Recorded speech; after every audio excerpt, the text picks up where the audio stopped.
ஏன்னா 300 road 400 road மண் வெளியே போகுது. எங்க போச்சு காவல்துறை? ஏலவாரினா ஒண்ணு, ஆளுங்கட்சிக்காரன்னா ஒண்ணா? எஸ்பி சார் வரட்டும், எஸ்பி சார் வர சொல்லுங்க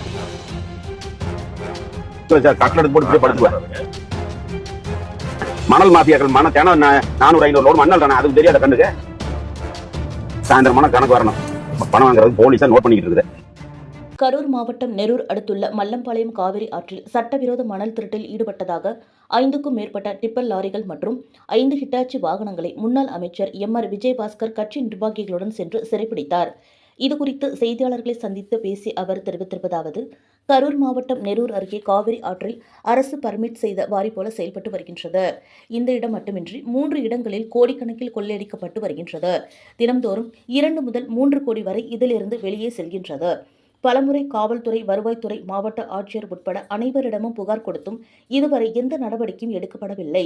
இந்த ஒரு இடத்தில் மட்டுமின்றி 3 முதல் 4 கிலோமீட்டர் வரை மணல் அள்ளப்பட்டுள்ளது. கடந்த 1 வருடமாக இந்த வேலை நடந்து வருகின்றது. காவல்துறைக்கும் அதிகாரிகளுக்கும் தெரியாமல் நடக்க வாய்ப்பே இல்லை. அனைத்து துறை அதிகாரிகள் உதவியுடன் தான் நடக்கின்றது. காவல்துறை தினமும் எத்தனை மணல் லாரிகள் செல்கிறது என்பதை குறித்து வைத்துக் கொண்டு கமிஷன் பெறுகின்றனர். மாவட்ட ஆட்சியர் மற்றும் காவல்துறை ஐஜிக்கு தகவல் கொடுக்கப்பட்டுள்ளது. அதிகாரிகள் வருவார்கள் என்று எதிர்பார்க்கிறேன் என்று அவர் கூறினார். கணக்கு வரணும்.